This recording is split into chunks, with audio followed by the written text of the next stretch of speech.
Hello students, जैसा कि आप सभी को पता है कि हम रेजिडेंशियल स्टेटस डिस्कस कर रहे हैं। सबसे पहले हमने रेजिडेंशियल स्टेटस ऑफ इंडिविजुअल कर लिया है, residential status of Hindu inverted family कर लिया है। तो आपने कर लिया है, ये वैसा ही है, काफ़ी 99% जो बेसिक कंसेप्ट है वैसे ही है। ये आपने कर लिया है। बेसिक कंडीशन का टॉपिक कर लिया है, एडिशनल कंडीशन का कर लिया है। तो बस आपको मैंने इसमें इंस्ट्रक्शन ही देनी है। इस वीडियो में हम डिस्कस करेंगे residential status of firm. Firm आपको पता है क्या होती है, जब पार्टनर चलाते हैं, एसोसिएशन ऑफ द पर्सन, ठीक है। Company under section 6(3) and any other person section 6। जैसे कि अगेन नेक्स्ट हमारे फर्स्ट है firm and association of person. Firm किसे कहते हैं आप सभी को पता है, जो पार्टनर मिलकर चलाते हैं। यदि पार्टनरशिप नहीं है तो कोई एसोसिएशन जिसका मकसद कि कोई बिजनेस करना है या प्रॉफिट कमाना है, तो वो बने एसोसिएशन, ठीक है। जब ये वही आया था, control and management of its affairs is Holi और पार्शली सिचुएटेड इन इंडिया, ठीक है। सारा कंट्रोल या मैनेजमेंट उस बिजनेस का, ठीक है, इंडिया में प्रीवियस ईयर में सारा या उसका कुछ थोड़ा पार्ट इंडिया में कंट्रोल या मैनेजमेंट की गई है प्रीवियस ईयर में, जिस साल की इनकम दी है, तो उसको हम क्या कहेंगे, रेजिडेंट कहेंगे। यहाँ सिंपल है, यहाँ 182 या फिर 60 डेज की कोई कंडीशन नहीं है, बस कंट्रोल एंड मैनेजमेंट, ठीक है, पिछले साल। और इस control and management of its affair is only outside India, India के बाहर किया गया during the relevant previous year. जिस साल की इनकम पर हमने टैक्स लगाना है उस साल कंट्रोल एंड मैनेजमेंट इंडिया में हुआ ही नहीं है, बाहर हुआ है, तो उसको कहेंगे नॉन रेजिडेंट, ठीक है। Resident is not classified as ordinary and not ordinary. जैसे हमने पीछे कहा था ना, रेजिडेंट दो टाइप के होते हैं, ऑर्डिनरी एंड नॉट ऑर्डिनरी। या कुछ नहीं है, या दो ही टॉपिक है, resident and non resident. Simple, यदि control and affair and business कुछ भी इंडिया में, कुछ भी थोड़ा सा भी इंडिया में हुआ है तो उसको रेजिडेंट कहते हैं। यदि इंडिया में प्रीवियस ईयर में कंट्रोल एंड मैनेजमेंट नहीं हुआ है तो उसको कहते हैं नॉन रेजिडेंट, ठीक है। तो firm and association of person का रेजिडेंशियल स्टेटस आप सारे समझ गए होंगे। नेक्स्ट है हमारा कंपनी। कंपनी आपको पता है कि बहुत ही इंपॉर्टेंट टॉपिक है, ठीक है। कंपनी कौन सा एक्ट है, आप सब कौन सा एक्ट पढ़ रहे हैं? आपने पहले 1956 पढ़ा था, फिर 2013 पढ़ा था, ठीक है। ये जो कंपनी है ये सेक्शन है 6 और सब सेक्शन है 3। कंपनी कौन से सेक्शन में, residential status of the company कौन से सेक्शन के अंडर है, सेक्शन 6 और 3। जितने भी, सबसे पहले पॉइंट आपने माइंड में रखना, कंपनी का रेजिडेंशियल स्टेटस क्या है। सबसे पहले मिले इंडियन कंपनी है कि फॉरेन कंपनी। यदि किसने कह दिया ना इंडियन कंपनी और पेपर में आपसे क्वेश्चन है कि इंडियन कंट्री रेजिडेंट है कि नॉन रेजिडेंट है, तो कुछ नहीं सोचना, इंडियन कंपनी हमेशा ही रेजिडेंट होगी, चाहे उसका कंट्रोल है बिजनेस कहाँ भी किया हो।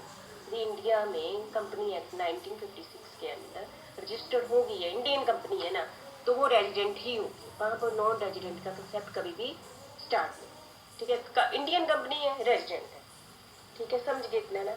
और फॉरेन कंपनी में भी रेजिडेंट और नॉन रेजिडेंट, ठीक है, मतलब कि रेजिडेंट और नॉन रेजिडेंट का कंसेप्ट कब आएगा, फॉरेन कंपनी के केस में आएगा। इंडियन कंपनी हमेशा केस रेजिडेंट ही होगा, मतलब कि नॉन रेजिडेंट यदि फॉरेन कंपनी का कंट्रोल एंड मैनेजमेंट इंडिया में किया गया है, सारा सा या थोड़ा सा इंडिया के अंदर किया गया है, तब उसको कहेंगे रेजिडेंट टैक्स के पॉइंट ऑफ व्यू से। यदि कंट्रोल एंड मैनेजमेंट इंडिया में हुआ ही नहीं है पिछले साल, प्रीवियस ईयर जिस साल में उसने इनकम कमाई है, तो उसको कहेंगे नॉन रेजिडेंट। सिंपल, समझ गए। इंडियन कंपनी क्या है, रेजिडेंट है, और फॉरेन कंपनी है रेजिडेंट, इस बेस पर होगी, तो इंडिया में उसका control and affair, control and management India में थोड़ा या ज़्यादा हुआ है, नहीं हुआ है तो उसको कहेंगे नॉन रेजिडेंट। ये कौन से सेक्शन में है, सेक्शन 6 सब सेक्शन 3, ठीक है, हो गया कंपनी।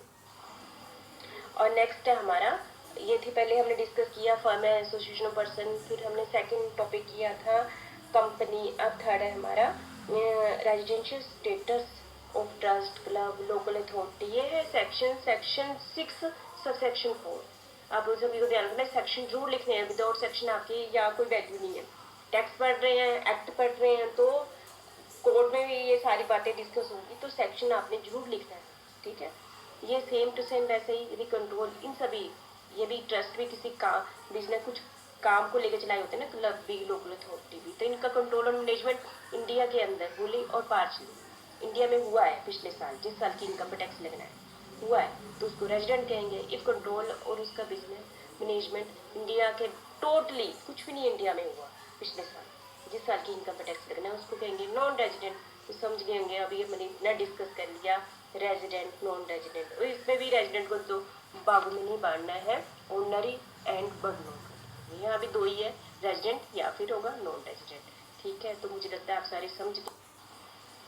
अभी तक हमने इस चैप्टर में रेजिडेंशियल स्टेटस देखा है, किसका, इंडिविजुअल का देखा है, कंपनी का देखा है, हिंदू फैमिली का देखा है, फर्म का देखा है, और बहुत सारे देखे हैं। और सबसे इम्पोर्टेंट बात है आप सभी ने इन सभी को सेक्शन वाइज देखना है। अभी तक हमने ये सब बस ये देखना है इन सभी टर्म्स का, क्योंकि हमें पता है कि किसकी इनकम पर टैक्स लगता है। आपने पहले चैप्टर में पढ़ा ना, पर्सन में इंडिविजुअल नहीं आएगा, इंडिविजुअल भी आएगी, हिंदू फैमिली भी आएगी, कंपनी भी आएगी, फर्म भी आएगी, एसोसिएशन पर्सन भी आएगा। ठीक है, तो हम इस चैप्टर में इन सभी का जिनकी इनकम हमने पहले चैप्टर में किया था ना पर्सन में ऐड करनी है, उन सभी का रेजिडेंशियल स्टेटस देखा हमने इस चैप्टर में। तो ये टैक्स के लिए इनके लिए अलग अलग रूल है, किनके लिए, रेजिडेंट के लिए अलग रूल होंगे, नॉन रेजिडेंट के लिए अलग होंगे। ठीक है, तभी इनको पहले रूल अलग होंगे, टैक्स स्ट्रक्चर इनका अलग होगा, तभी इनके हमने अलग अलग कर दिया है। ये कि मैंने पीछे बोला था ना किस क्लास में बैठाना है, फिर देखते हैं कि इनको क्या पढ़ाना है, फिर देखते हैं कि इन पर क्या टैक्स कितना लगाना है या नहीं लगाना है, ये बात की बात है। तो यहाँ पर मेनली 3 ही थे। ठीक है, तो काफ़ी केसेस में 2 ही थे, resident mainly 2, resident and not ordinary resident. ठीक है, और रेजिडेंट को 2 भागों में बांटा गया था, resident ordinary resident, resident but not ordinary. ठीक है, बस 3 पोर्शन है। और हमने जितने भी लोग जैसे इंडिविजुअल हो गया, हिंदू फैमिली भी जो टैक्स पर इनकम पर टैक्स देते हैं, तो उनका रेजिडेंशियल स्टेटस देखा अभी तक। मुझे लगता है आप सारे समझ गए होंगे। ठीक है, अब नेक्स्ट वीडियो में हम डिस्कस करेंगे इन पर कौन कौन सी इनको क्यों अलग अलग किया था, तब आप समझ गए होंगे। ठीक है, फिर हमने टैक्स इन पर कौन सी चीज़ों पर रेजिडेंट देगा, नॉन रेजिडेंट में देगा, प्रूफ है टैक्स, और ठीक है नोट और रेजिडेंट देगा, रेजिडेंट नहीं देगा। ठीक है, ये सारी हम बाद में डिस्कस करेंगे। यहाँ तक आपने अच्छे से समझ लिया होगा। Thank you.